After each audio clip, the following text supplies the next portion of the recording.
Hello guys, Dan here from Dan's Tech, and in today's video guys we're going to be having a look at the Anidees AI7 case. Now this case is a dual chamber design which features the motherboard and also things like the graphic card in the front part of the case, and then in the rear you do get the power supply, kind of a place for cable routing, and then you do also get to mount two hard drives and an SSD in the back. So without further ado, let's kind of jump into review, and yeah, check out this case from Anidees. As mentioned, dual chamber design. In general, it can fit an ATX board in, it's a full size ATX, and yeah, in general it is pretty small, so it'll be interesting to see what you can actually fit in this. I am also going to try and squeeze in the Noctua NHD 15 cooler, see if that can kind of fit in the case. Anyhow, without further ado, let's kind of jump into the review, and yeah, let's have a look at the case. So to get started, as an exterior look at the case comes in at 38cm in height and depth, with the width being 28.8cm. The case features a very solid front piece, of which 4 white LED 120mm fans sit behind, of which all are filtered using a meshed filter. This can be removed and cleaned of dust relatively easily. The front features the I/O, featuring 2 USB 3 and 2 USB 2 ports, and standard HD audio connections. Additionally, you'll find a power and reset button on either side, and a space for an optical disk drive. As for the top, we find a removable mesh top cover which can sport 2 140mm fans, 2 120mm fans, or a water cooling radiator. Dust filters are not present here, but the metal mesh acts as a partial dust filter, of which can be cleaned easily. As for a quick look at the bottom of the case, it features vents for a bottom mounted fan. This section features a very fine slide out removable filter to provide dust-free airflow to a graphics card's intake fans, a nice addition. As for the left side, the case features a windowed side panel, which overall is quite large. The Anidees logo is printed at the bottom right hand side. As mentioned in the intro, this case is a dual chamber design where the power supply and drives are in the back chamber, so won't be seeing a power supply at the bottom or top as you look inside the case.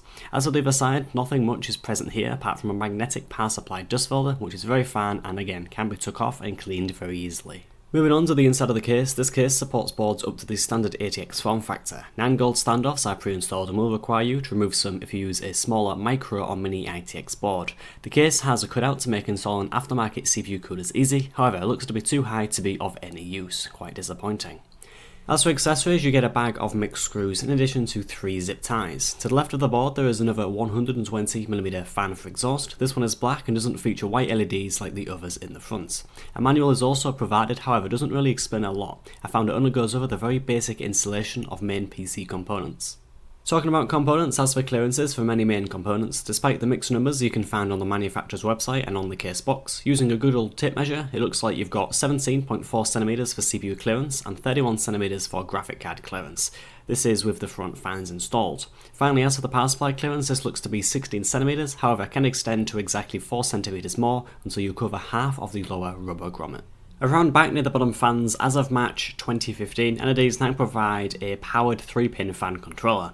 This supports up to 6 fans and does hook up to a fan speed switch at the rear of the case, a nice touch. Cable routing for all these cables looks to be a little tricky, however as mentioned Anidees have provided a few cable ties to make this easier.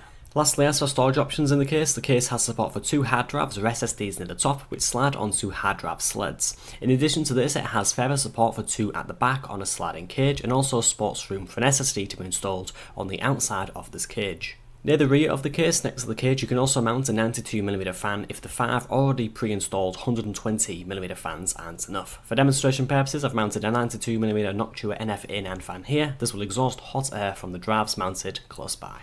Overall, although I didn't move all needed components for a PC to operate in this case looks to be very well designed. The inclusion of an integrated fan controller and the fact the case can support 5 drives, up to 9 fans and over 30cm graphic cards is pretty damn impressive considering the overall size of this case. Anyhow, let's roll the outro. So guys, that's my review of the AI7 from Anidees. I have pointed out quite a few flaws with this case, however when you think about the price and the fact that you can fit very large CPU coolers in, and the fact you do get 5 120mm fans included, I think it is a very good case for the amount of money it costs. The build quality in general is pretty damn good, and the actual steel that they used to make the case is pretty thick as well, so it's not exactly a cheap case. And yeah, as I said, with the with the amount of drives you can fit in the case, full size ATX form factor, very large graphic cards up to about 31cm long, it has been designed very well, and you can fit a very high-end gaming system inside the case. I personally would recommend it today, based on the price it is, and I think the fact you can get 2 color options, and then a black and white with the windowed side panel and then without, I think that amount of kind of flexibility is brilliant. I really do like the fact that with this case you're getting a lot or you're just getting a lot here for not exactly a very high price, which is pretty damn good. Anyway guys, thank you very much for watching my review of the AI7. If you want to pick up the case, you will find links in the good old description. And yeah, without further ado guys, thank you very much for watching, and yeah, I'll see you guys in the next video. Goodbye.